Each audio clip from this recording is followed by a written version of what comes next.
আমার নাম মাসুদ। আমি আজকে আপনাদেরকে যে ঘটনাটি বলতে চলেছি সেটি শুনলে আপনারা অবাক হবেন। এরকম অদ্ভুত ধরনের গল্প হয়তো এর আগে আপনারা কখনো শোনেননি। সেহেতু এই গল্পটা শুনতে ভিডিও শেষ পর্যন্ত অবশ্যই থাকুন। মাসুদ নামের একজনের জীবনের ঘটনা আজকে আমি আপনাদের সঙ্গে শেয়ার করব। প্রিয় দর্শক, সকলে কেমন আছেন? স্বাগত জানাচ্ছি দ্য মেগাবক্সের নতুন আরো একটি এপিসোডে। প্রতিদিনকার মতো কণ্ঠে আমি আরজে ইমরান আপনাদের সঙ্গে আছি এবং আপনারা শুনবেন একজন ঝালমুড়িওয়ালার সঙ্গে কিভাবে একটা পরীর প্রেম হয়েছিল এবং কিভাবে সে পরীকে পেয়েছিল। পুরো ভিডিওর সঙ্গে থাকুন এবং আমাদের চ্যানেলটাকে যদি আপনারা এখন পর্যন্ত সাবস্ক্রাইব না করে থাকেন তাহলে এখনই আমাদের চ্যানেলটাকে সাবস্ক্রাইব করে রাখুন। সেই সাথে ভিডিওতে লাইক কমেন্ট করতে অবশ্যই ভুলবেন না। তাহলে চলুন আমরা সরাসরি মাসুদের জীবনের ঘটনায় চলে যাই। আমি মাসুদ, পেশায় একজন ঝালমুড়ি বিক্রেতা। ছোটবেলা থেকে এই পেশাটা বেছে নিইনি, বরঞ্চ বড় হওয়ার পরে সংসার চালানোর জন্য মূলত আমি এই পেশাটা বেছে নিয়েছিলাম। আমার পরিবারের সকলেই আছে, তবে আমার পরিবার চালাতে হলে টুকটাক ইনকাম তো করা লাগবেই। বড় হয়েছে যেহেতু পরিবারে একটু একটু কন্ট্রিবিউশন করা লাগেই। তখন আমার বয়স 18-19 বছর। আমি তখনও বিয়ে করিনি, আর আমার পরিবারে যারা আছে সকলে আমাকে কেমন যেন অন্যরকম ভাবে ট্রিট করতো। ছোটবেলা থেকেই আব্বার সঙ্গে মাঠে কাজ করে বড় হয়েছি। মাঠে কাজ করা ছাড়া তেমন কাজ আমি পারতাম না। তবে 15 বছর বয়সে আমার এক চাচাতো ভাইয়ের সঙ্গে আমি আমাদের জেলা শহরে আসি কাজের সন্ধানে। এদিকে ওদিকে টুকটাক অনেক কামলা খাটগিরি করেছি, যেমন রাস্তা তৈরির কাজ করেছি, তারপর মানুষের জমিতে কামলা দিয়েছি, বাড়িতে কামলা দিয়েছি, গাছ কাটার কাজ করেছি। কিন্তু তাতে করে আমার তেমন কোনো ব্যবসাপাতি বা পুঁজি থাকতো না, কারণ তাতে করে বাড়িতে দিয়ে সংসার চালানোর মতো অবস্থা হয়তো করুণ হয়ে যেত। আমরা দুই ভাই ছিলাম। আমার বড় ভাই যে ছিল সে মোটামুটি বিয়ে শাদী করে আলাদা হয়ে গিয়ে নিজের মতো করে জমি জমা চাষ করে খায়। ওই বছর গেলে ধান চাল যা পায় তা টুকটাক দেয়। তাতে করে তো আর আমাদের চলবে না। আমার আব্বা একজন বৃদ্ধ কৃষক, ততদিনে বৃদ্ধ হয়ে গিয়েছিল। এই মাঠে কাজ করে যা আমাদের সংসার চলত, জমি জমা তেমন ছিল না। চাচাতো ভাইয়ের সঙ্গে শহরে আসার পর এই টুকটাক এটা ওটা করে মোটামুটি দিন পার করছিলাম। আচমকা একদিন আমার মাথায় আইডিয়া আসলো আমার মায়ের রান্না দেখে। আমার মা খুব ভালো মশলা রান্না করতে পারে, যেমন হচ্ছে সে আচার রান্না করে, পাশাপাশি আরো মশলা টসলা বেশ ভালো বানাতে পারে। যেমন ডিম ভুনা করে সেই মশলাটা এত দুর্দান্ত হয়। তো সেটা দেখে আমার মাথায় একদিন আইডিয়া আসলো যে এরকম ঝালমুড়ি যদি আমি শহরে গিয়ে বিক্রি করি, সেরকম তো সুযোগ আছে। আমি মাসের ভিতরে প্রায় 10-12 দিন শহরে গিয়ে কাজ করতাম। যেমন আমি ইলেকট্রিকের কাজ করেছি, কনস্ট্রাকশন বিল্ডিং এ কাজ করেছি। টুকটাক যেখানে যাই পেতাম তাতেই আমি জুড়ে যেতাম। ওই যে চাচাতো ভাই কাজ করতো ওর সঙ্গে মাঝে মধ্যে যেতাম। তো পরে চিন্তা করলাম যে আমি যদি শহরে এসে একটা ঝালমুড়ি দোকান দেই অথবা ফেরি করে ঝালমুড়ি বিক্রি করি, তাহলে তো আমার বেচা বিক্রি বেশ ভালোই হবে। যেমন চিন্তা ঠিক তেমন কাজ। ওই সময় আমার বয়স 18-19 বছর হবে, আমি আগেই বলেছি। আমি আম্মাকে বললাম, আম্মা আমাকে কিছু টাকা দাও। আম্মা বলল যে আমি কই থেকে টাকা পাবো। আমি বললাম যে এরকম ঝালমুড়ির ব্যবসা শুরু করব। বাড়িতে গিয়ে বসে থেকে আর কি হবে, তার চেয়ে বরঞ্চ শহরে সকালবেলা গিয়ে রাত্রেবেলা চলে আসি, তাতে করে বেশ ভালোই বিক্রি হবে। এখন তো ওই ভ্যান ট্যান বা ওই সমস্ত কেনার টাকা পয়সা নাই, তাতে করে আমার ওইসবের দরকারও নাই। আমি ওই ঝালমুড়ি কিনতে যা যা লাগে তার জন্য টাকা গোছাই, তাহলে তুমি আমাকে এরকম বানিয়ে দিতে পারবা? আম্মা আমাকে বলেছিল যে হ্যাঁ পারবো না কিসের জন্য, সবকিছু এনে দিলে খুব ভালোভাবে বানিয়ে দিতে পারবো। আমি আমাকে বললাম তাহলে আজকে একটু টেস্ট করার জন্য তুমি বানাও তো, ঘরে কি ভাজা আছে? ভাজা বলতে আমাদের এখানে চানাচুর কি ভাজা বলা হতো। আমি তখন দোকান থেকে 5 টাকা দিয়ে 1 প্যাকেট চানাচুর, ওই গ্রামের চানাচুর যেরকম হয় আর কি, আর টুকটাক ছোলা বুট যা যা লাগে সবকিছু আম্মাকে বানাইতে বললাম। আমার মা সেগুলো সব বানালো। বানানোর পর সে মুড়ি মাখালো। আমার আম্মার হাতে আসলে জাদু আছে। সেই মুড়ি খেতে এত দুর্দান্ত হলো যে সকলে চেটেপুটে খেলো। সাধারণত বাড়িতে আমরা মুড়ি টুড়ি বানাইলে কিরকম বানাই, ওই মরিচ পেঁয়াজ কেটে ওইরকম ভাবে আমরা খাওয়া শুরু করি সরিষার তেল দিয়ে মাখায়া। কিন্তু আম্মা যে মশলাটা তৈরি করেছে সেটা ছিল অন্য অত্যন্ত দুর্দান্ত, যা কিনা আমার কাছে ভীষণ ভালো লেগেছে। পরবর্তীতে প্রায় 15 দিন আমি একটানা কাজে গেলাম আমার চাচাতো ভাইয়ের সঙ্গে।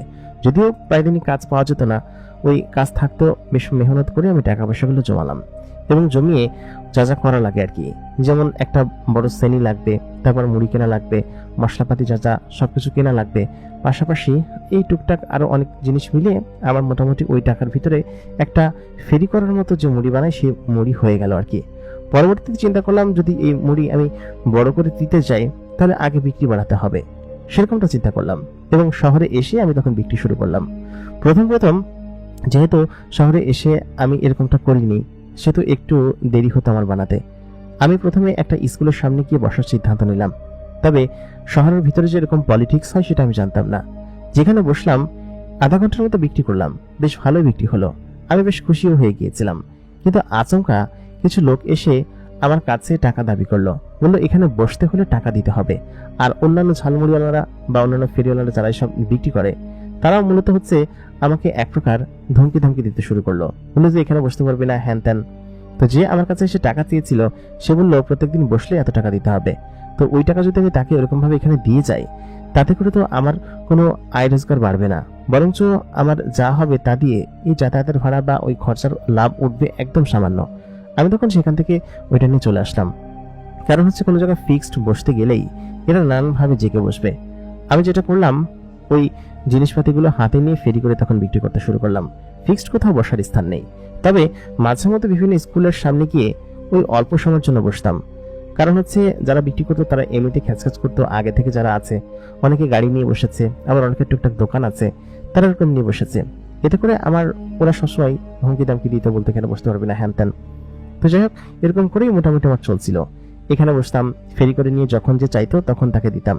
তো যেই একবার আমার মুড়ি খেত, আমার সিস্টেম ছিল অন্যরকম। সাধারণত মানুষ কোন বানিয়ে তারপর তার ভিতর মুড়ি দেয়, আমি বাড়িতেই ঠোঙ্গা বানাতাম। কারণ আমি দেখেছি যে অনেক জায়গায় ঠোঙ্গাতে দেয়, সে চিন্তা করে আমি ঠোঙ্গা বানালাম এবং সকলের থেকে আলাদাভাবে যেরকম ভাবে দেওয়া যায় সেরকম চিন্তা করলাম। তো যেই আমার মুড়ি খেত সে আমার সিস্টেম দেখে বেশ পছন্দ করত। যেমন সাধারণত মানুষজন মুড়ির ভিতরে কি দিত, এই টুকটাক মশলা টশলা যা লাগে, আমি আমার মায়ের শুধুমাত্র একটা রেসিপি দিতাম, সেটা খেয়েই মানুষজন একদম মুগ্ধ হয়ে যেত। এবং ঠোঙ্গার ভিতরে যাতে করে খেতে পারে তাতে করে প্লাস্টিকের চামচ পর্যন্ত দিতাম। আমার খরচ হয়েও অনেকটা লাভ থেকে যেত, যার কারণে মানুষজন আমার মুড়ি খেলে বেশ পছন্দ করত। সময়সমিতি এমন হয়ে গেল যে কিছুদিন চলার পর আমি রেগুলার তো কোনো জায়গায় বসতাম না, তবে সদর হাসপাতালের সামনে, স্কুলের সামনে, এই টুকটাক জায়গায় টুকটাক বসতাম। যারা একবার আমার মুড়ি খেয়েছে তাদের সঙ্গে দ্বিতীয়বার দেখা হলে তারা ছুটে আসতো আমার কাছে খাওয়ার জন্য এবং বলতো যে ভাই তুমি কি নির্দিষ্ট কোনো জায়গায় বসো না, তোমাকে তো খুঁজে পাওয়া যায় না, এই কতদিন পর আজকে পেলাম এখানে। আমি বললাম না মামা, আমি এরকমই করে বেড়াই, কারণ আশেপাশে কোথাও বসতে দেয় না কেউ, আর এরকম ফেরি করে বেড়ানো ছাড়া আমার আর কোনো উপায় নেই। ফিক্সড আর আমার তো একটা ভ্রাম্যমান দোকান, এটা নিয়ে তো আমি মাথায় করে নিয়ে বিক্রি করে বেড়াই, এটা ছাড়া কোনো কিছু করার নেই। আমি গ্রাম থেকে আসি, যতটুকু বিক্রি হয় তারপর এগুলো নিয়ে চলে যাই। তো সে বললো তোমার গ্রাম কোন জায়গায়? আমি প্রথমে বলতে একটু ইতস্তত বোধ করছিলাম, তারপর বললাম, বলে কিছু আচ্ছা তা তো বেশ খানিকটা দূর আছে, সেখান থেকে প্রত্যেকদিন এসে এরকম ভাবে বিক্রি করো? আমি বললাম হ্যাঁ, এখানে মোটামুটি ভালো বিক্রি হয়, তবে যা হয় তাতে আমি খুশি, মোটামুটি ভালো একটা লাভ থেকে যায়। আগে তো একদমই কামলা খাটতাম, এটা ওটা করতাম, তবে এখানে বেশ ভালো একটা লাভে বিক্রি করছি, তাতে করে কোনো সমস্যা হয় না আমার। একথা বলতে তিনি বললেন আচ্ছা ঠিক আছে। তো এই পর্যন্ত যাদেরকে আমি মুড়ি দিয়েছি তারা সকলেই আমার প্রতি একটু সন্তুষ্ট হয়েছে। যাই হোক, আমি সেটার কথা না নাই বললাম, প্রায় টানা 6-7 মাস এরকম আমি বিক্রি করছি এবং মোটামুটি আমার ব্যবসা ভালোই রান হওয়া শুরু করেছে। তো ওই সময়টাতে ছিল হচ্ছে শীতকালের সময়। তো শীতকালের সময়টাতে আবার আমাদের এলাকায় বা আমাদের ওই অঞ্চলে মাহফিল বেশি হতো। তো আমি রাত্রের টার্গেট করতাম যে বিকালবেলা যেখানে মাহফিল হয় সেখানে যাব এবং গভীর রাতে ফেরা হতো আর কি, কারণ ওই সময় বেশ ভালো বিক্রি হতো। দেখা যেত কি যে সারাদিন ওই শহরে ফেরি করে বেরিয়ে যা বিক্রি না হতো, ওই মাহফিলে একদিন গেলে তার থেকে বেশি বিক্রি হতো। তো আমি চিন্তা করলাম যে এই মাহফিলকে আমি টার্গেট করব। তো ঠিক তেমনই হলো। তো আমি যেখানে আমাদের গ্রাম যেটা ছিল তার গ্রাম থেকে প্রায় 8-10 কিলোমিটার দূরে একটা জায়গা ছিল, সে জায়গায় অনেক বড় মাহফিল হয়, অনেক বড় করে সাজানো হয় এবং বলা হয় যে আমাদের জেলার সব থেকে বড় মাহফিল নাকি এখানে হয়, 2 দিন ব্যাপী এখানে হয়। তো আমি সিদ্ধান্ত নিলাম যে আমি এইখানে গিয়ে মুড়ি বিক্রি করবো এবং আমার একটা নির্দিষ্ট জায়গা আমাকে বসাতে হবে জিনিসগুলো। তো তখন ততদিনে আমি হচ্ছে কি একটু ভালো উন্নত করেছি এবং আমার যে ঝালমুড়ি ছিল তো সেগুলো নিয়ে মূলত হচ্ছে আমি ওই দিনকে যেতাম এবং চলে আসতাম রাত্রেবেলা, যেহেতু 2 দিন ব্যাপী মাহফিল ছিল। তো আমি ওদিনকে বিকেলবেলা সমস্ত কিছু জিনিস নিয়ে গেলাম এবং নিয়ে ওই যে আগে থেকে জায়গা নির্ধারণ করে আসতে হয়, তো আমি আমার জায়গা নির্ধারণ করে আসলাম, তবে একটু দেরিতে গিয়েছিলাম বলে একটু সাইডের দিকে পেলাম আর কি জায়গা। তো যাই হোক, প্রথম দিন মাহফিল হয় হচ্ছে গিয়ে 12টা পর্যন্ত, তারপরের দিন প্রায় ফজরের আজান পর্যন্ত হয়, কারণ দ্বিতীয় দিন হচ্ছে বড় বক্তা আসে। তো সেই দিনকার ঘটনা এবং ওই দিনকে আচানকভাবে এরকম ঘটনাটা আমার সঙ্গে ঘটে যায়। তো আমি যেখানে বসেছিলাম সেখানে আমি বেশ ভালোভাবে মুড়িটা বিক্রি করলাম। তো প্রথম দিন যেহেতু একটু জমজমাট ছিল, আমেজ ছিল, একটু বেশি করে নিয়ে গিয়েছিলাম। তো মোটামুটি কায়দায় বেলা রাত 11:30-12টা পর্যন্ত বিক্রি করলাম। তো ততক্ষণে চারিদিকে কুয়াশা দিয়ে ভরে গিয়েছে এবং মাহফিলের যেহেতু শীতকাল, এরকম কুয়াশা পড়তেছে ওই সময়টাতে। তো আমি চিন্তা করলাম যে এখন এরকমভাবে এখানে থাকলে আর বিক্রি ব্যাপারটা হবে না, কারণ বিক্রি ব্যাপারটা তখন কমে গিয়েছিল অনেকটা 10টার পর থেকে। তবুও আমি 11টা পর্যন্ত ছিলাম। পরে ভাবলাম যে না, এগুলো নিয়ে এখন বাড়িতে চলে যায়, আর যা আছে সেগুলো হয়তো বাড়ির লোকজন খাবে, আবার কালকে নতুন মশলা বানিয়ে নিয়ে আসবো, সমস্ত কিছু বানিয়ে নিয়ে আসবো। তো এই শীতের মধ্যে থাকলে মুড়িও নষ্ট হয়ে যাবে। মুড়িটা খুব ভালোভাবে আমি ঢেকে রেখেছিলাম। তো আমি তখন সেই মুড়ির টুকরি এবং যা যা ছিল সমস্ত কিছু মাথায় তুললাম, আর যেটার উপর আমি রাখি বেঞ্চটা, সেই বেঞ্চটা আমি কাঁধে নিলাম। নিয়ে তখন গিয়ে আমি হাঁটতে শুরু করলাম, কারণ এই রাত্রেবেলা এখন ভ্যান পাওয়াটা একটু দুষ্কর বিষয়। তবে রাস্তায় একটু সামনে গেলে হয়তো ভ্যান পাওয়া যেতে পারে বাজারের ভিতরে। তো আমি বাজার পর্যন্ত এগিয়ে গেলাম। তো চারিদিকে তখন এত পরিমাণ কুয়াশা এবং এই পরিমাণ সামনে কিছু দেখা যাচ্ছে না যে আমি তখন কি করবো কিছু ভেবে উঠতে না পেরে আশপাশে তাকাচ্ছি। পুরো বাজারে কোনো ভ্যান গাড়ি নেই, কোনো কিছু নেই, আর যারা আগে এসেছিল তারা আগে আগে চলে গিয়েছে। তো এরকম একটা রাত্রবেলায় 8-10 কিলোমিটার হেঁটে আমাকে বাড়ি যেতে হবে, এটা ভাবলে কেমন যেন লাগতেছে, কারণ এগুলো নিয়ে আমি কখনো হেঁটে যাই না। হেঁটে হয়তো বেড়াই, কিন্তু এতদূর পর্যন্ত হেঁটে যাব সেটাই আমি বুঝতে পারছিলাম না যে কি করবো এটা নিয়ে। তখন আমি ওইটা আমাদের যে মূল শহর ছিল, মূল শহর থেকে একটু কাছেই। তো সেহেতু আমি ভাবলাম যে আজকে শহরের দিকে গেলে হয়তো গাড়ি পাওয়া যেতে পারে, তবে শহরের গাড়ি কিন্তু এই রাস্তা ধরেই আসে, আমি মেন রাস্তায় গেলে হয়তো গাড়ি ঘোড়া পাবো, সেটাই ভাবতে লাগলাম। তো আমি ওই ছোট রাস্তা দিয়ে মেন রাস্তায় ওঠার জন্য আস্তে আস্তে হাঁটতে শুরু করলাম। হয়তো 1 কিলোমিটার মতো হেঁটে মেন রাস্তা পর্যন্ত যেতে হবে। তো আমি তখন ওই রাস্তাতে হাঁটতে শুরু করলাম। চারদিকে কুয়াশা, আমার হাতে একটা টর্চ লাইট ছিল। তো ওই মুহূর্তে আমি যখন ওদিক দিয়ে যাচ্ছিলাম, ঠিক তখনই পেছন থেকে কেউ আমাকে ফলো করছে সেটা বোঝা যাচ্ছে, কারণ অনেকটা পথ হেঁটে আসছি, কেউ পেছন পেছন আসছে সেটা বোঝা যাচ্ছে। অন্ধকারে কুয়াশায় খুব একটা তাকে স্পষ্ট বোঝা যাচ্ছে না। তো আমি বারবার পেছন ফিরে তাকাচ্ছি, কিন্তু কাউকে দেখা যাচ্ছে না। তো ওই মুহূর্তে আমি সেখানে একটা বটগাছ ছিল এবং খুবই পুরাতন বটগাছ, এবং গোল করে বাধাই করা বসার জন্য জায়গা ছিল এবং একটা মোড় আর কি। তো সেখানে ভাবলাম একটু বসি, কারণ হাত লেগে গিয়েছিল এবং খুব অন্যরকম লাগছিল।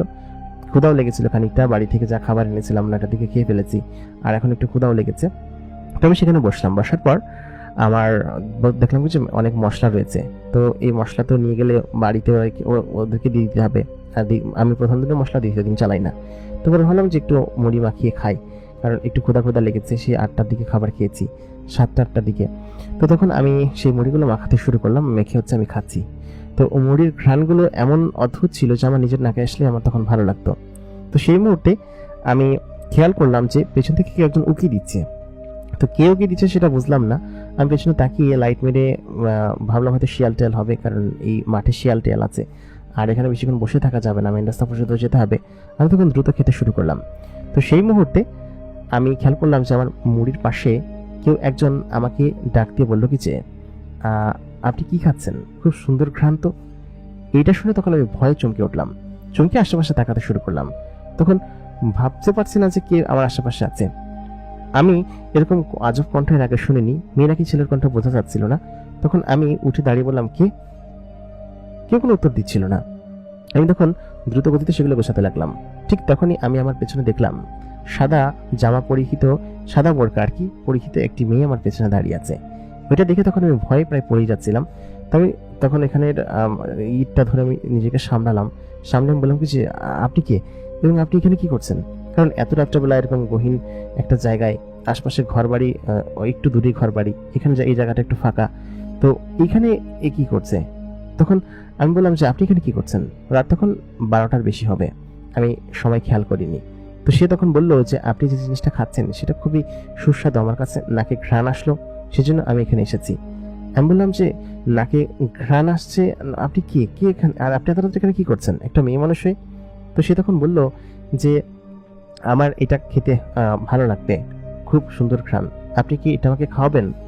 আমি বললাম কি যে ঠিক আছে, কিন্তু আপনি, মেয়েটা কোনো কথা না বলে বললো কি যে আপনি আমাকে খেতে দিন, আপনি এত কথা বলছেন কিসের জন্য? তারপর আমি চুপি চুপি ভয়ে ভয়ে সেখানে বসলাম।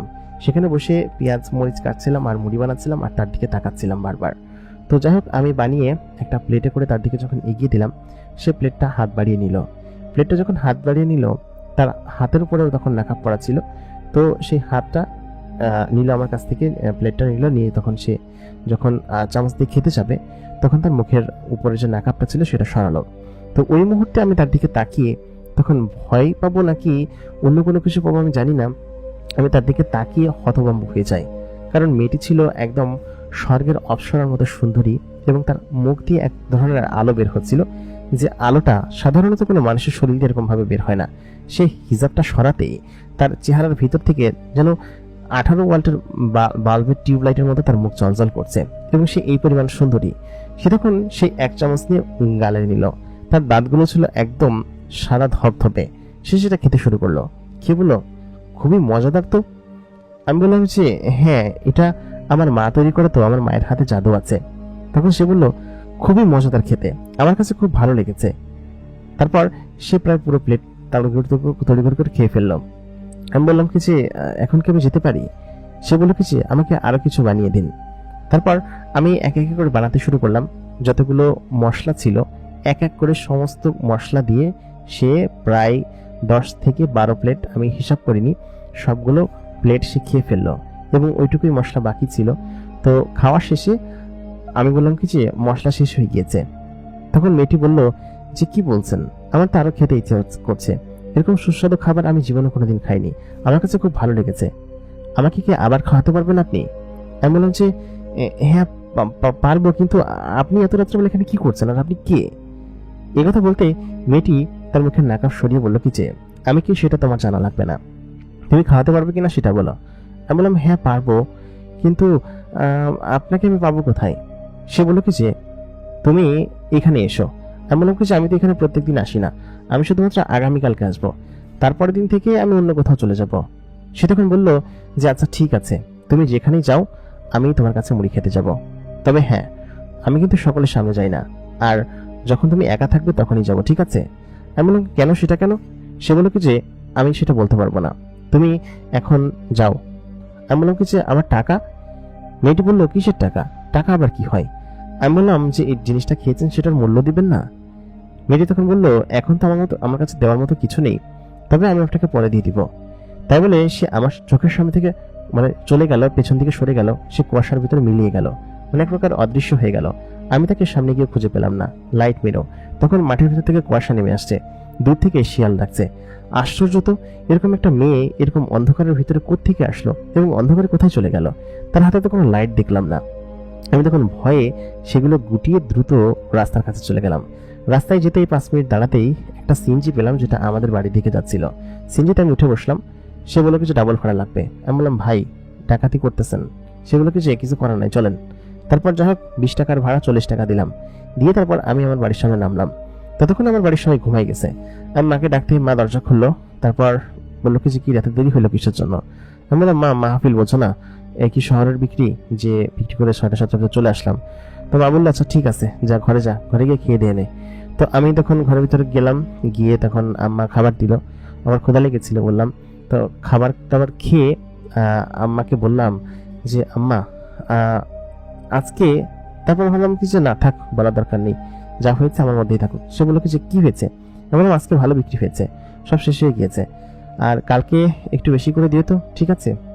কালকে হচ্ছে গিয়ে শেষ দিন, তো কালকে একটু বেশি বিক্রি হবে, আর আমি আগে যাবো, দুপুর 3টার দিকে যাব, একটু বেশি করে বানাইও। আম্মা বললো কি আচ্ছা ঠিক আছে। তারপর আমি খেয়ে নিজের বিছানায় শুতে গেলাম।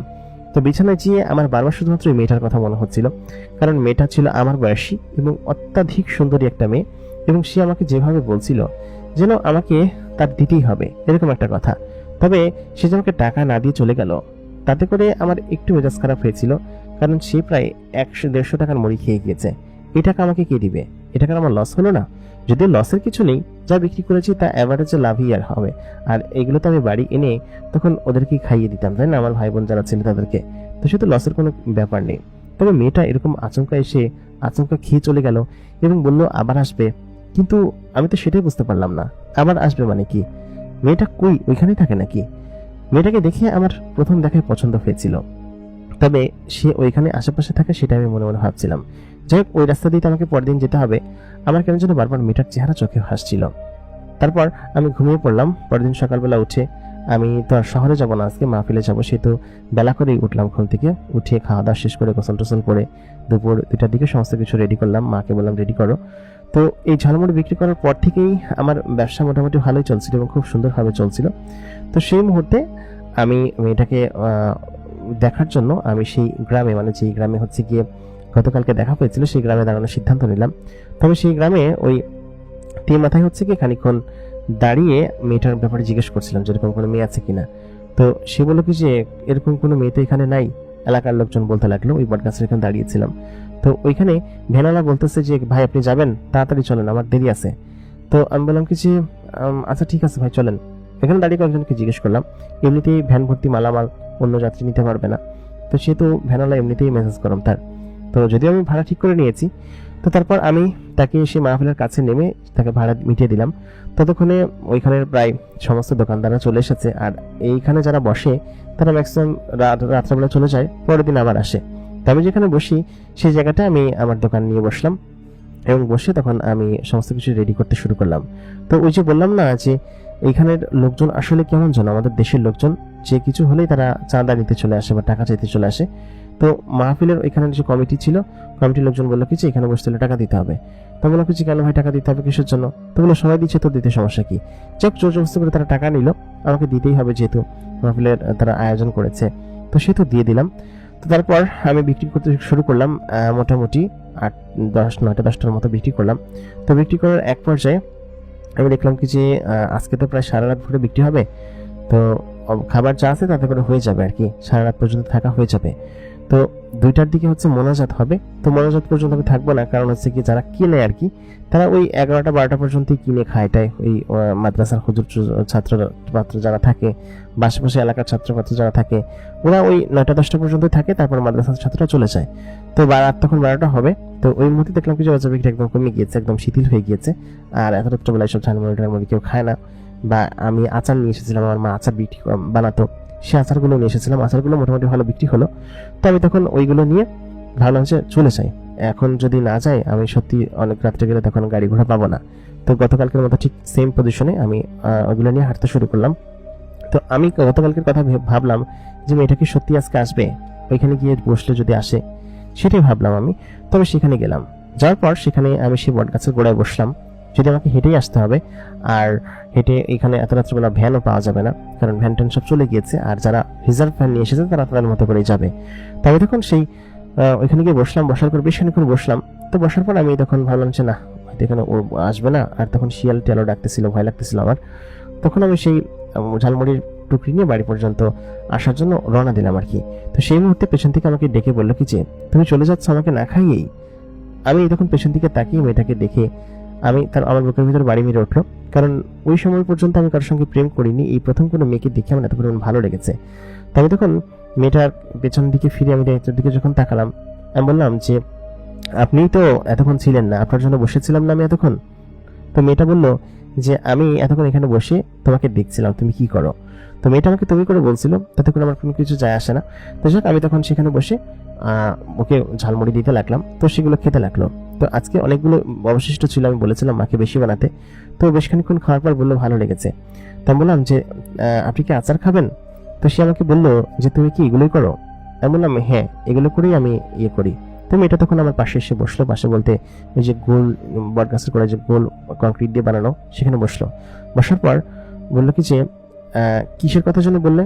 আমি তখন বললাম আমার আম্মা আচার বিক্রি করে, আচার খাবে, বড়ের আচার আছে, তেঁতুল আমের আচার আছে। তো বললো কি যে এটা আবার কি হয় দেখি। তারপর সে হচ্ছে ওইটা আমার কাছ থেকে নিল আর কি, একটা প্লেটে করে তাকে উঠাই দিলাম। তো সেটা খেয়ে বললো এটা তো আরো মজাদার, খুব স্বাদের, খুব ভালো লেগেছে আমার কাছে। তো সেটা খেয়ে খেতে লাগলো। তো আমি শুধু তার দিকে তাকিয়েছিলাম। তো সে খানিকক্ষণ বাদে সে আমার দিকে তাকিয়ে বললো কি দেখছো? আমি বললাম না কিছু না, আপনার অনেক সুন্দর তো এই জন্য আপনাকে দেখছি। তো সে তখন বললো যে আমরা সুন্দরী হই, আমাদের সৌন্দর্য এরকমই। আমি বললাম আমাদের সৌন্দর্য মানে আপনি কোত্থেকে এসেছেন?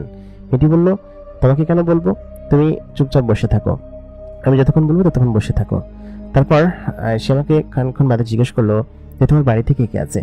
আমি বললাম বাড়িতে মা আছে, আব্বা আছে, এক ভাই আছে, সে বিয়ে করে আলাদা থাকে, 2টা বোন আছে, এই আমাদের পরিবার। তো বললো বেশ সুন্দর পরিবার, তোমার মা আসলে খুব ভালো ইয়ে বানায় আর কি, তোমার মায়ের সঙ্গে দেখা করতে পারলে বেশ ভালো হতো। আমি বললাম কি যে আচ্ছা ঠিক আছে, আজকেও কি আপনি আমার টাকা দিবেন না? মেয়েটি বলল, না আমার কাছে কোনো টাকা নেই, তুমি যদি না খাওয়াতে চাও তাহলে না খাওয়াতে পারো। আমি বললাম, না আসলে ঠিক তেমন না, আমার একটু লোকসান হয়ে যাবে তো এই জন্য। তারপর মেয়েটি বলল, আমার কাছে কোনো টাকা নেই, তবে তোমাদের টাকা যদি কখনো জোগাড় করতে পারি তাহলে দিয়ে দিব, আর না হলে আমার কাছ থেকে একটা দামি জিনিস দিয়ে দিব, ঠিক আছে? আমি আমার এই গলার হারটা তোমাকে দিয়ে দিলে হবে? আমি দেখলাম গলার হারটা বেশ চকচক করছে, সোনালী কালারের, স্বর্ণ দিয়ে তৈরি নাকি আমি জানি না।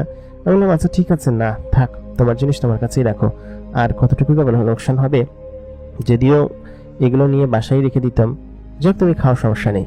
হঠাৎ করে তুমি বলাই, সে বলে কি যে তুমি আমাকে তুমি করে বলছো কেন? আমি বললাম, তুমিও তোমাকে তুমি করে বলছো, আর তোমাকে দেখে মনে হচ্ছে তুমি আমার বয়সী, সেটা তুমি করে বললে সমস্যা কি? মেয়েটি বললো, আচ্ছা ঠিক আছে বলো। সে একদম মন ভরে সমস্ত কিছু খেলো, খাওয়ার পরে বললো কি যে আচ্ছা ঠিক আছে, এখন তাহলে আমি যাই। হ্যাঁ, আমি বললাম কি আচ্ছা ঠিক আছে। সে বললো যে কালকেও এখানে আসবে তো? আমি বললাম না, কালকে এখানে আসবো না, কালকে অন্যদিকে যাব, আর অন্যদিকে গিয়ে সেখানে হয়তো ডিউটি করতে হবে। তো ঠিক আছে, তুমি থাকো তাহলে, আমি যাই। তাই বলে আমি তখন তাকে ওইগুলো খাইয়ে সবকিছু ইয়ে করে চলে আসলাম। মেয়েটি আবারও আজকে আচমকা কুয়াশার ভিতরে মিলিয়ে গেল। ততক্ষণে চারিদিকে শিয়াল কুকুর এগুলো ডাকা শুরু করেছে। আমি তার দ্রুত গতিতে মেন রোডের দিকে চলে আসলাম, এবং মেন রোডে এসে আবার গাড়িতে উঠে চলে আসলাম, যদিও আজকে গাড়ি পেতে বেশ খানিকটা দেরি হয়েছে। বাড়িতে আসার পর আমার কেন যেন মেয়েটার কথা বারবার মনে হচ্ছিল। আমি কাউকে বিনামূল্যে খাওয়াচ্ছি, সেটা আমি তাকে দেখে পছন্দ করেছি বলে তাকে খাওয়াচ্ছি, এটাই হচ্ছে আমার লজিক, যে মেয়েটাকে দেখে আমার বেশ ভালো লেগেছে, এই কারণে মূলত তার প্রতি আমার এরকম মনোযোগ এসেছে, বা তাকে আমি ফ্রিতে খাওয়াচ্ছি। তাছাড়া আমার মতো গরিব মানুষ কাউকে ফ্রিতে খাওয়ানোর মতো মানুষ নাকি? আমি তখন বাসায় এসে খেয়ে দিয়ে মেয়েটার কথা বারবার ভাবতে লাগলাম। ভাবলাম হয়তো মেয়েটার সঙ্গে আর দেখা হবে না, কারণ আমার সেদিকে আর যাওয়া হবে না। তারপর আমি পরের দিন রেস্ট নিলাম, কারণ হচ্ছে এমনিতে 2 দিন রাত জাগা হচ্ছে। রেস্ট নিয়ে তার পরের দিন আমি তখন শহরে আবার বিক্রি করতে শুরু করলাম। তো বিভিন্ন মাহফিল যখন থাকে তখন এই এত বড় মাহফিল হয় না, হয়তো গিয়ে 9টার মধ্যে আমি বাড়িতে ফিরে আসি আশেপাশে মাহফিল থাকলে। তবে ওই দিন শহরে গেলাম, শহরে গিয়ে আশেপাশে বেচা বিক্রি করে তখন রাত 9টা হবে। আমি আমাদের ওই দিনকার ভ্যান আছে, সেই ভ্যানে চড়ে আমি বাড়ির দিকে আসছি।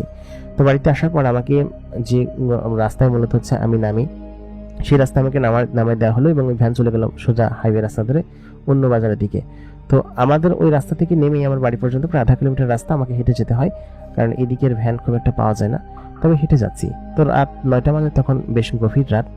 আচমকা আমার আশেপাশে একটা অন্যরকম সুঘ্রাণ আমি পেতে শুরু করলাম, ফুলের সুঘ্রাণ। রাত্রেবেলা সাধারণত এরকম সুঘ্রাণ শীতকালে এরকম পায় না, বেশ ঠান্ডা পড়েছে। তো আমি সেই ঠান্ডার ভিতরেই সবকিছু মাথায় এবং হাতে নিয়ে হেঁটে যাচ্ছি। তো সেই মুহূর্তে একটা সুঘ্রাণ আমার পেছন পেছন আসছে। আমার প্রায় 100-200 মিটার হেঁটে ফেলেছি, সুঘ্রাণটা কোনোভাবেই যায় না। তো তখন আমার কাছে মনে হলো যে এই পরিচিত সুঘ্রাণটা এর আগে আমি কোথাও যেন পেয়েছি, 3 দিন আগের ঘটনা, তার সঙ্গে আমার দেখা পেয়েছে। তো ঠিক তখনই মেয়েটা পেছন থেকে ডেকে বলল, এই যে তুমি কি আমাকে শুনতে পাচ্ছ?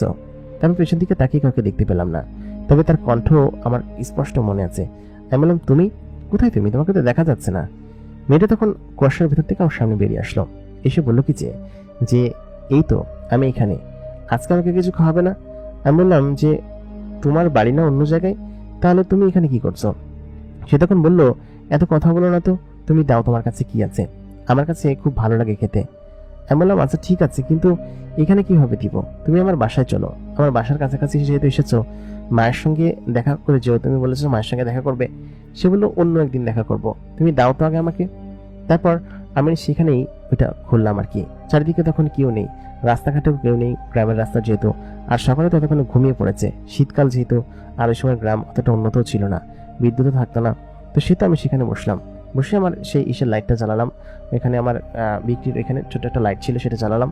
জ্বালানোর পর তখন হচ্ছে কি আমি তাকে দিতে শুরু করলাম, এবং সে খেতে শুরু করলো। আচ্ছা টাচ্ছা সমস্ত কিছু খেলো, খেয়ে বললো কি আমার কাছে খুব ভালো লেগেছে, হ্যাঁ আজকে আমি চাই তাহলে। আমি বললাম, এই শোনো, তুমি প্রত্যেকদিন এরকম ভাবে আমার কাছ থেকে খেয়ে যাচ্ছ, আমি আসলে এরকম ফ্রিতে দিলে তো ফকির হয়ে যাব, এমনিতেই আমার পরিবারের তো অভাব অনটন। মেয়েটা তখন বলল, সত্যি? আমি বললাম, হ্যাঁ সত্যি, তুমি জানো না আমার পরিবারের কি অবস্থা। আমি তো আগে কামলা খাটতাম, মাঠে জল দিতাম, বিভিন্ন যে কনস্ট্রাকশনে কাজ করতাম, তারপর শুরু করলাম মুড়ির ব্যবসা। এই মুড়ি বিক্রি করে আমার কতই বা লাভ হয়, তারপর তুমি যদি এরকম খেয়ে ফেলো। আমি এরকম করার কথা শোনাতাম না, কিন্তু কেন জানি আমার মুখ ফসকে কথাগুলো বেরিয়ে গেল। আমি তখন তাকে বললাম যে এরকম এরকম। আমার পরিবারের কথা শুনে সে বলল, আসলে আমি এসব জানি না তো মানুষেরা কিরকম ভাবে থাকে, সেই জন্য আমি আসলে বুঝতে পারিনি। তবে আমি তোমার টাকা পরিশোধ করে দিব আগামীকালকে। আগামীকালকে তোমার বাড়িতে আমি আসবো, ঠিক আছে? আমি বললাম, তুমি আমার বাড়িতে কিভাবে আসবে, আর তুমি কে, এবং তুমি কোত্থেকে এসেছো বলো তো? আমার বাড়ির কাছে এর আগে যেখানে গিয়েছিলাম সেই জায়গাটা তো অনেক দূরে। মেয়েটি তখন বলল, আসলে আমি তোমাদের জগতের কেউ না। এই কথা শুনে তখন আমার কিঞ্চিত ভয় লাগতে শুরু করলো। বললাম, আমাদের জগতের কেউ না মানে? তাহলে তুমি কোত্থেকে এসেছো? মেয়েটি তখন আমাকে বলল যে আমি ওই জায়গা থেকে এসেছি, ওই দূর থেকে। আমি তখন তার ইশারা দেখে কিছু বুঝতে পারছিলাম না। তার সঙ্গে কথা বলতে আমার ভালো লাগে, তার প্রতি একটা অন্যরকম আলাদা মায়া মহব্বত আমার তৈরি হয়েছে ততদিনে, এবং তার প্রতি একটা অন্যরকম মায়া কাজ করে। এটা কিসের মায়া আমি জানি না, আমার এই অনুভূতিটা বা কিসের তাও আমি বলতে পারবো না। তবে সে আমাকে বলল যে আমরা কোনো আশরাফুল মাকলুকাত না, মানুষ জাতিদের মধ্যে কেউ না, আমি হচ্ছি একটা জিন, আমার নাম তুবা। এই কথা বলতেই তখন আমি ভয় পেয়ে গেলাম, আমার বুক ধরফর করতে শুরু করলো। আমি বললাম, পরি? পরি কি মানুষকে দেখা দেয় নাকি, বা পরিশ কি মানুষের জগতে আসে নাকি? তখন তুবা পরি মেয়েটি বলল যে আসি, আমি তোমার ওই ঝালমুড়ির ঘ্রাণ শুনে এসেছি। আসলে আমার এইসব জিনিস খেতে খুব ভালো লাগে, আমাদের ওইখানে না এসব জিনিস পাওয়া যায় না। আমি জানি না কেন তোমার ওই ঝালমুড়ির ঘ্রাণ শুনে আমার কাছে বেশ ভালো লেগেছে, বা তুমি যে মশলাটা নিয়ে যাচ্ছিলে সেই মশলাটার ঘ্রাণ আমার নাকে আচমকা আসে, এবং সেটা শুকিয়ে আমার কাছে বেশ ভালো লেগেছে। এই জন্য মূলত হচ্ছে আমি তোমার কাছে এসে তোমার কাছে বসে খাওয়া শুরু করেছি, বুঝতে পেরেছো? না হলে আমি সাধারণত আসতাম না, আর আমরা মানুষকে দেখাও দেই না। তোমাকে আমার বেশ ভালো লেগেছে বলে তোমার কাছে এসে আমি খাচ্ছি, না হলে হয়তো আর এখানে আসতামও না। তখন আমি বললাম যে তুমি যে আমাকে সমস্ত কিছু বলে দিলে, আমি যদি তোমার কোনো ক্ষতি করি? মেয়েটি তখন হাসলো, হেসে বলল যে আমি প্রথম দিনই তোমাকে দেখিয়ে বুঝেছিলাম যে তুমি ক্ষতি করার মতো মানুষ নাও, তুমি একজন ভালো মানুষ। তুমি আমার হেল্প করবে সেটা আমি খুব ভালোভাবে জানি, এবং আমাকে যে খাইয়েছো তার জন্য আমি তোমার প্রতি কৃতজ্ঞ। তবে তোমরা যে এত গরিব সেটা আমি জানতাম না। দেখি আমি আগামীকালকে যখন তোমার কাছে আসব, তখন আমি তোমার জন্য কিছু একটা নিয়ে আসবো, ঠিক আছে? তাই বলে মেয়েটি আমার চোখের সামনে থেকে এবার অদৃশ্য হয়ে গেল। সে একটু দূরে গিয়ে অদৃশ্য হলো না, তার মানে এতদিন সে সত্যি সত্যি অদৃশ্য হয়েছে।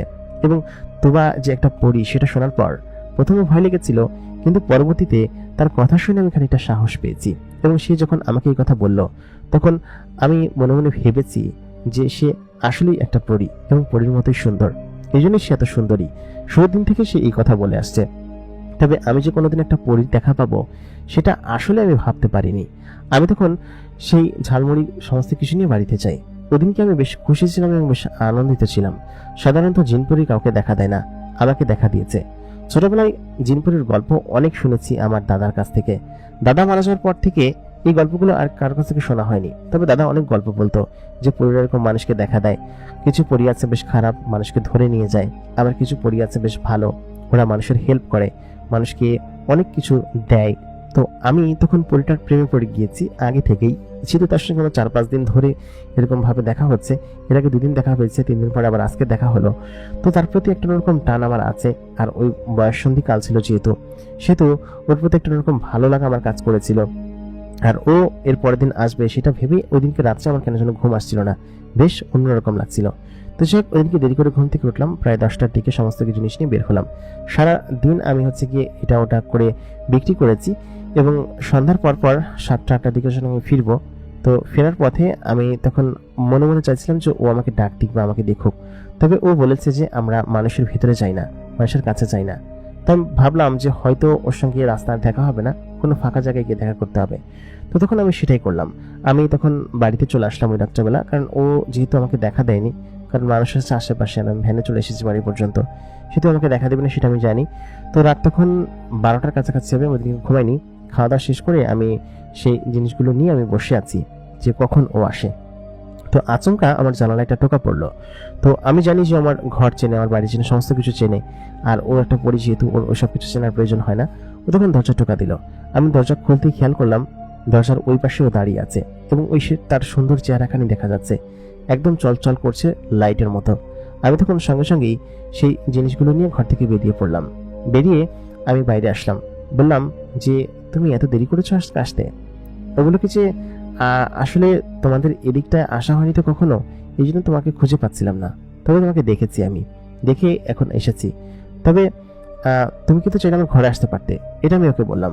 ও তখন বললো যে তোমার ঘরের ভিতরে যাব? আসলে মানুষের ঘরে কখনো যাইনি তো আমি, গেলে কেমন হবে সেজন্য আমি তোমাকে বাইরে রেখেছি। আমি আমাদের ঘরের পেছনে এখানে একটা বাগান ধরনের জায়গা ছিল, সেখানে আমি ওই সমস্ত কিছু জানলাম, জানি তাকে ওইটা দিতে লাগলাম এবং সে একটু একটু করে খেতে লাগলো। খাওয়ার পরে ও বললো কি যে, শোনো, আমি তোমার জন্য কিছু নিয়ে এসেছি, দেখবা? আমি বললাম যে কি নিয়ে এসেছো দেখি। তারপর ও ওর পকেট থেকে একটা থলে বের করলো। থলের ভিতরে বেশ কিছু মিষ্টি ছিল। ও বললো কি যে, এই নাও, আমি তোমার জন্য মিষ্টি নিয়েছি, তুমি বলেছিলে না যে তোমার জন্য কিছু নিয়ে আসতে। আমি বললাম যে কিন্তু এটা। ও বললো কি যে, কথা বলে না, দেখি হাঁ করে তো আমি তোমাকে মিষ্টি খাইয়ে দিই। তারপর ও নিজের হাতে সেখান থেকে মিষ্টি নিয়ে আমাকে খাইয়ে দিল। মিষ্টিগুলো ছিল অত্যাধিক সুস্বাদু। এরকম সুস্বাদু মিষ্টি আমি জীবনে কোনোদিন খাইনি এবং খুবই চমৎকার স্বাদ ছিল। দেখে মনে হচ্ছে কোনো ছানা দিয়ে তৈরি বা কোনো দুধ দিয়ে তৈরি। আমি বললাম, এটা কি মিষ্টি? ও তখন বললো, এটা আমাদের এখানে বেশ ভালো মিষ্টি, আমরা তো খুব মিষ্টি খেতে পছন্দ করি, এই জন্য এই মিষ্টিগুলো আমি তোমার জন্য নিয়ে এসেছি আমাদের বাড়ি থেকে। মিষ্টিগুলো খুব সুন্দর না? আমি বললাম যে হ্যাঁ, খুব সুন্দর এবং খুব ভালো লেগেছে আমার কাছে, আমার কাছে খুবই দামি এই জিনিসটা। মেয়েটি বললো, দামি কেন? আমি বললাম, তুমি দিয়েছো সেই জন্য। তুমি এত সুন্দর, এত সুন্দর হয়ে আমার মতো একজন গরিব ছেলের সঙ্গে তুমি কথা বলছো, এটা আমার কাছে কেমন যেন অন্যরকম লাগছে। পরিমেয়টি তখন বলল, গরিব বড় লোক আবার কি, তুমি মানুষ, আমি জিন জাতি, এটাই আমাদের পরিচয়, গরিব ধনী বললে তো কোনো কিছু হয় না, তাই না? তারপর সে আমার হাতে একটা জিনিস এগিয়ে দিল, বললো কিছু, এটা তুমি রাখো। দেখলাম কিছু একটা আংটি। আমি বললাম, এই আংটি দিয়ে আমি কি করব? ও বললো কি যে, এই আংটিটা আমি তোমার জন্য নিয়ে এসেছি, দেখো এটা খুব দামি, তুমি বললে না যে তোমাকে কিছু দিতে হবে, তোমার লোকসান হচ্ছে। আমি বললাম, না, সেটা তো কালকে এমনিতেই বলেছিলাম, সত্যি আমার লোকসান হচ্ছে না, তোমাকে খাওয়াতে পেরে বরং আমার কাছে খুব ভালো লাগছে। ও তখন বললো, আচ্ছা ঠিক আছে, তবুও তুমি এই আংটিটা নাও, উপহার স্বরূপ আমি তোমাকে দিলাম, দেখি তোমার হাতে লাগবে। তাই বলে আমার হাতটা খপ করে ধরে বসলো। আমার হাত তো কালো এবং অন্যান্য সাধারণ 5টা হ্যান্ডসাম ছেলের মতো না। ও হাত ধরতে আমি যখন ইতস্তত বোধ করলাম, তবে ওর কোনো ইতস্তত বোধ নেই। ও আমাকে ধরে তখন আমার হাতে আংটিটা পরিয়ে দিল, বললো, সুন্দর না? আমি বললাম, হ্যাঁ সুন্দর এবং খুব ভালো। তারপর ও আমার পাশে বসে গল্প করতে লাগলো, বললো কি যে, তোমরা এখানে কি করো? তোমাদের এইখানটা খুব সুন্দর লাগে আমার কাছে, আমি মাঝে মধ্যে আসি, তবে আমার আব্বা হুজুর আসতে দেন না, তিনি বলেন যে মানুষরা নাকি খারাপ হয়। কই, তুমি তো খারাপ না, তুমি তো বেশ ভালো, আমার সঙ্গে তো ভালোভাবে কথা বলছো, আমাকে কখনো বকা দাওনি বা আমার কোনো ক্ষতি করার চেষ্টা করনি। আমি বললাম যে মানুষরা খারাপ হয়, তবে আমি ভালো না খারাপ জানি না, তুমি আমাকে ভালো বলছো তাহলে আমি ভালোই, ঠিক আছে? পরিমেয়টি বললো, হ্যাঁ তুমি বেশ ভালো, তুমি আমার বন্ধু হবে? আমি বললাম, হ্যাঁ, কেন হব না, তুমি আমার কাছে এসো, যখনই আসবে তখন আমি তোমাকে খেতে দিব, ঠিক আছে? আর ও বললো কিছু, আচ্ছা ঠিক আছে, আমি তোমার জন্য বিভিন্ন জিনিস নিয়ে আসবো। তাই বলে ও চলে গেল। চলে যাওয়ার পর বললো কি যে, কালকে ঠিক এই সময় আমি আবার এখানে আসবো, তুমি আমার জন্য সবকিছু প্রস্তুত রেখো, ঠিক আছে? আমি বললাম, জি আচ্ছা ঠিক আছে।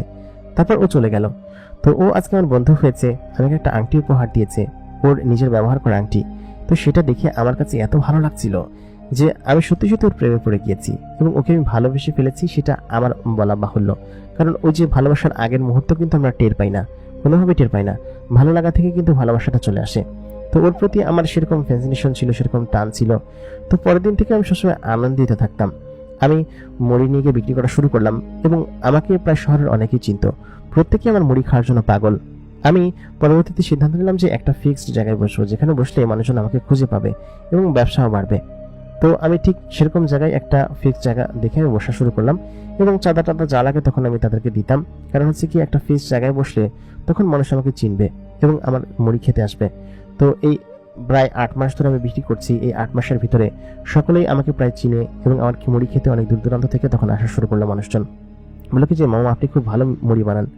তো আমি তখন ওইখানে বসে এরকমভাবে ব্যবসা করছি এবং রাত্রেবেলা এসে আমার তুবার সঙ্গে প্রত্যেকদিন দেখা হতো এবং প্রত্যেকদিন তুবা আমার কাছ থেকে এরকম ঝালমুড়ি খেত, আচার খেত। তারপর আমি ঘরে কিছু রান্না হলে সেগুলো জিনিস নিয়ে খাওয়াতাম। আমি বলতাম আমার মায়ের হাতে জাদু আছে। তো তুবা বলতো যে, আমি তোমার মায়ের সঙ্গে দেখা করব, তোমার মা এত সুন্দর রান্না করে, তোমার মায়ের সঙ্গে দেখা করে তারপর আমি তোমার মায়ের হাতের খাবার খাবো। আমি তখন ওকে বলতাম, আচ্ছা ঠিক আছে, তোমাকে আমি চলো আজকে নিয়ে যাই। ও বললো কি যে, আজকে না। এরকম করে তোমার সঙ্গে আমার প্রায় প্রত্যেক দিন দেখা হতো, প্রায় দিনই আসতো না, তবে ওর জন্য অপেক্ষা করতাম এবং ওকে যে আমি মনের গভীর থেকে এত পরিমাণ ভালোবেসে ফেলেছি সেটা আমি বলতে পারবো না, বা সত্যি আমি নিজেও জানতাম না যে এত পরিমাণ ভালোবেসে তাকে ফেলবো। প্রায় 2 মাস যাবত তোমার সঙ্গে আমার দেখা হয়। আমি প্রত্যেক দিন শহর থেকে দ্রুত বাড়িতে ফিরে যাই ও কখন আসবে সেটা জানার জন্য এবং আমি শহরে বেশিক্ষণ থাকি না, 7টা-8টা পর্যন্ত থেকে তখন চলে যাই আমি। তো আমার ওর প্রতি একটা অন্যরকম টান, অন্যরকম অনুভব ছিল যা কিনা সেটা আমার মনের ভিতরে ছিল। তখন আমার বয়স কিন্তু বেশি না, ওরকম 20 বছর হবে হয়তো।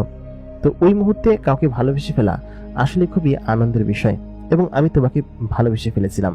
তো আমার কাছে প্রত্যেকদিন আসতো, গল্প করতো, আমার হাত ধরতো, আমাকে মিষ্টি দিত, আমাকে মিষ্টি খাইয়ে দিত।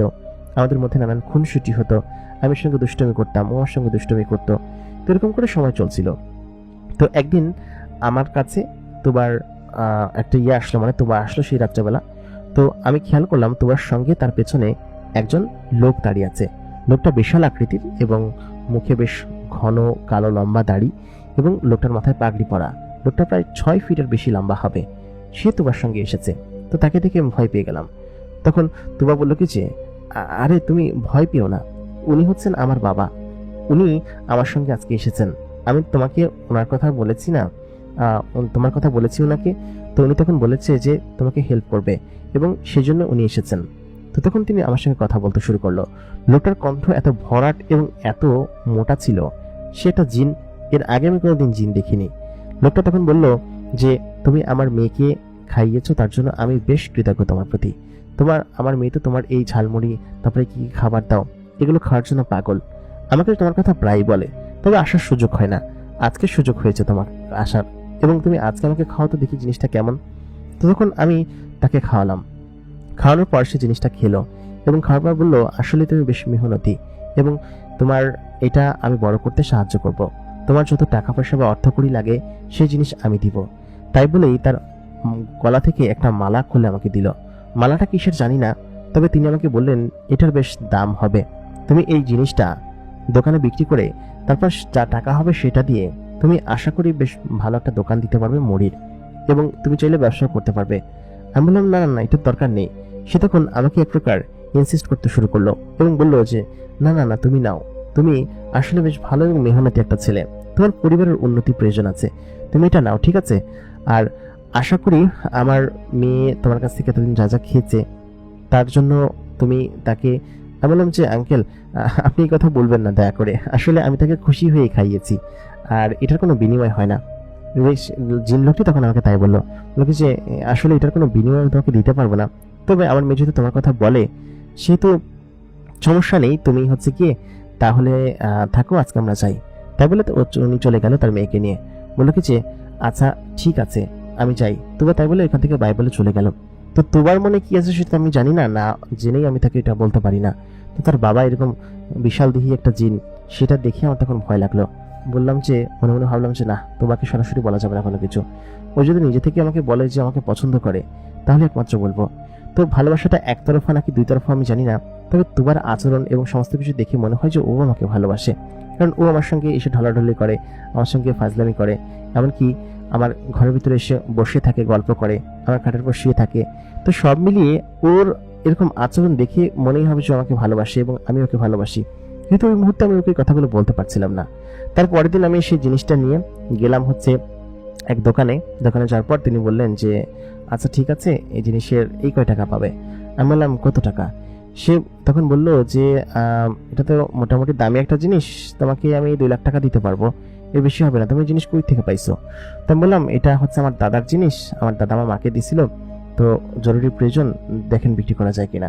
তো তিনি যখন বললেন আচ্ছা ঠিক আছে, তুমি এই টাকার বেশি পাবা না, তুমি টাকা নিয়ে তারপর যাও। তারপর ওনারা সেটা কিনে নিলেন। তো 2 লাখ টাকা পেয়ে তখন আমি বেশ খুশি। ওই সময় 2 লাখ টাকার বেশ দাম ছিল, এবং আমার যে ঝালমুড়ির ব্যবসা বড় করার যে বিষয়টা, সেটা হয়তো বেশ ভালোভাবে চলতো। তো তখন আমি সেটা করলাম, নিলাম আর কি। তো ওটা বিক্রি করার পরের দিন আমি তোমার জন্য অপেক্ষা করলাম। তো তুবা ওই দিনকে আসলো না। না আসার পরে হচ্ছে গিয়ে তখন আমি পরের দিন শহরে গিয়ে ওইখানে একটা দোকান খালি হবে কিনা সেটা বলে দিলাম ওদেরকে। তোরা বললো কি যে এই দোকানটা আগামী মাসে খালি হবে। তো আগামী মাস আসতে আর 6-7 দিন বাকি ছিল। তো এই 6-7 দিন আমি তোমার জন্য অপেক্ষা করতে লাগলাম। তো তুবা আসছিল না, কেন আসছিল না জানি না, মাঝে মধ্যে এরকম দেরি করে, 6-7 দিন 10-12 দিন হয়ে যায় ও আসে না। ও বলে যে আমি আসতে পারি না কারণ আমার নানান কাজ থাকে, বা আসতে দেয় না আব্বা আম্মা, তো এই কারণে হয়তো ও আসছিল না। তো যাক, সপ্তাহখানিক পরে আমি দোকান নিলাম, এবং দোকান নেওয়ার পরে আমি আমার নাম সহকারে এখানে লিখলাম, লিখে তারপরে ভ্যানের কার্ড বানালাম যে ভ্যান ভিতরে রেখে বিক্রি করবো। তারপর দোকানের ভিতরে জায়গা টাকা সমস্ত কিছু সেট আপ করলাম। তারপরে করে আমার বেশ খানিকটা অর্থ বেঁচেছিল, সেগুলোতে আমি দোকানে অন্যান্য মালটার উঠালাম। তো এক প্রকার দোকান বেশ ভালো রানিং হলো এবং বিক্রি করতে শুরু করলাম। তো আমার সুখের সময় চলে আসলো, কারণ বিক্রি বেশ বেড়ে গেল। দূর দূরান্ত থেকে আমার মুড়ি খাওয়ার জন্য মানুষজন ছুটে আসতো এবং এক প্রকার সিরিয়াল লেগে যেত, এরকম একটা অবস্থা ছিল। তো প্রায় 15 দিন পার হয়ে গেল, ততদিনও তবু আসছিল না। তো কেন আসছিল না সেটা আমি জানি না, কারণ হচ্ছে গিয়ে ওরকম মাঝে মধ্যে দেরি করে, তবে এত দেরি করে না। তো ওকে না দেখতে পারলে আমার কেমন যেন খারাপ লাগতো, খুব কষ্ট হতো। তো এরকম করে আমি ওর জন্য অপেক্ষা করতে শুরু করলাম। তো প্রায় মাসখানেক সময় মাঝখানে কেটে গেল, তখন ও আসছিল না। তখন আমি প্রায় ওর জন্য পাগল প্রায় হয়ে গেলাম, কারণ সবসময় ওর জন্য অপেক্ষা করতাম, ও কেন আসছে না আমার কাছে, এটা ভেবেই তখন আমার মন খারাপ হতো। তো একদিন সন্ধ্যার দিকে আমি আমার নিজের ঘরের ভিতরে বসে আছি, বসে হচ্ছে গিয়ে আজকের হিসাব পাতি করছি। সন্ধ্যার পরপর রাত তখন 11টা হবে। তো ওই সময়টাতে আমি বসে হিসাব পাতি করছি। তো ঠিক সেই সময় আমার নাকে একটা সুঘ্রাণ ভেসে আসলো। সুঘ্রাণটায় তখন আমি দেখলাম কি যে তুবা এবং তার আব্বাজান আমার কাছে এসেছেন। তো আসার পর আমাকে তখন সেই জিনটা বললো কি যে শোনো, ও তো অনেকদিন তোমার এখানে আসে না, আজকে ওকে খাওয়াও, ওর শেষ খাওয়া, এরপরে হয়তো আর আসতে পারবে না। তা বললাম কেন? তখন তুবা বললো কি যে আমার বিয়ে ঠিক হয়েছে, আমি হয়তো আর আসতে পারবো না, সেহেতু আমাকে বিয়ে করে চলে যেতে হবে। তবে আসবো, মাঝে মধ্যে আসবো তোমার সঙ্গে দেখা করতে, এবং আমার জামাইকে নিয়ে তোমার সঙ্গে আসবো। তো এই কথা শোনার পর তখন আমার মাথায় আকাশ ভেঙে পড়লো যে এটা কোনোদিন সম্ভব? যাকে আমি আমার জীবন উজাড় করে এত দিন ভালোবেসেছি, সে আমাকে এই কথা যখন শোনালো, তখন আমার মনটা একেবারে খারাপ হয়ে গেল। এবং তাকে আমি সেদিন শেষবারের মতো খাইয়েছিলাম এবং শেষবারের মতো দেখেছিলাম। এই দিনকার পরে তোবা তার বাবার সঙ্গে চলে গেল এবং যার সময় আমার দিকে তাকিয়ে একটা হাসি মুখ করে চলে গেল। সেই হাসি মুখটা এখন পর্যন্ত আমার চোখে ভাসে, যে সে এরকম ভাবে চলে গেল। আমার ভালোবাসার কথা তাকে যদি আমি আগে বলে দিতাম, তাহলে কি সে মানতো নাকি মানতো না, নাকি মানুষ এবং পরীর ভালোবাসা কখনো সম্ভব নয়? আমার জীবনে একটা পরী এসেছিল যে আমি থেকে পছন্দ করতাম, এবং সে আমাকে পছন্দ করতো কিনা আমি জানি না, তবে আমার একতরফা ভালোবাসা এখন পর্যন্ত তার জন্য আছে। এবং আমার ব্যবসা এখন অনেক বড় হয়েছে। ওই পুরো শহরের ভিতরে সকলে এক নামে চেনে আমার দোকানটাকে। কিন্তু তুবার দেওয়া সেই আংটিটা আমি এখন হাতে পরি, এবং হাতে পরে আমি শুধুমাত্র তার জন্য চিন্তা করি এবং তার কথা মনে করে আমি কান্না করি, কারণ সে কোথায় আছে। আমি মাঝে মধ্যে ঘরের ভিতরে মুখ বন্ধ করে চিৎকার করে কান্না করি, তুবা তুমি কোথায়? কারণ জীবনের প্রথম ভালোবাসা, সেই ভালোবাসাটা কি সহজে ভোলা যায়? যদিও পরবর্তীতে আমি বিয়ে শাদী করেছি এবং বিয়ে শাদী করার পর আমার সংসার আছে, সমস্ত কিছু আছে, কিন্তু ওর কথা চিন্তা হলে মনে হলে তখন আমার বুক ফেটে কান্না আসে। ওর আংটিটা দেখলেই আমার ওর কথা মনে পড়ে, এবং ওই আংটিটাই একমাত্র ওর সম্বল, যেটা কিনা ও আমার কাছে রেখে গিয়েছিল। ওর সেই হাসি মাখা মুখ, সেই সুন্দর চোখ, সেই সুন্দর চেহারা এখন আমার চোখে ভাসে। তবে কি কোনোদিন আমার জীবনে আসবে? আর যদিও তার হাজবেন্ড সহকারে আসতো, তাও আমি খুশি হতাম যে ও আমার এখানে আসছে। আমি বিশ্বাস করি যে ও একদিন আসবে, তবে সেদিন হয়তো ও আমার থেকে যোজন যোজন দূরে থাকবে আমার মনের থেকে, কারণ ওর তো তখন বিয়ে হয়ে গিয়েছে। প্রিয় দর্শক, আমাদের আজকের ঘটনাটি আপনাদের কাছে কেমন লাগলো কমেন্ট করে জানাতে ভুলবেন না। আসলেই বেশ হৃদয় বিদারক একটি ঘটনা। ভালোবাসা আসলে অদ্ভুত হয়, আর একতরফা ভালোবাসা সেটা তো কাউকে বলাও যায় না। তো এই ভাইটির ঘটনা আসলে বেশ হৃদয় বিদারক ছিল। আশা করি ঘটনাটি আপনার কাছে ভালো লেগেছে। যদি ভালো লেগে থাকে তাহলে অবশ্যই লাইক করবেন, কমেন্ট করবেন, শেয়ার করবেন। এতক্ষণ কণ্ঠে আমি আজ ইমরান আপনাদের সঙ্গে ছিলাম, এবং আপনারা দেখছেন দ্য মেগা বক্স। মেগা বক্সের গল্পগুলো ভালো লাগলে অবশ্যই আমাদের চ্যানেলটিকে সাবস্ক্রাইব করে রাখুন। দেখা হবে পরবর্তী এপিসোডে। ততক্ষণ পর্যন্ত সকালে ভালো থাকবেন, সুস্থ থাকবেন। খোদা হাফেজ।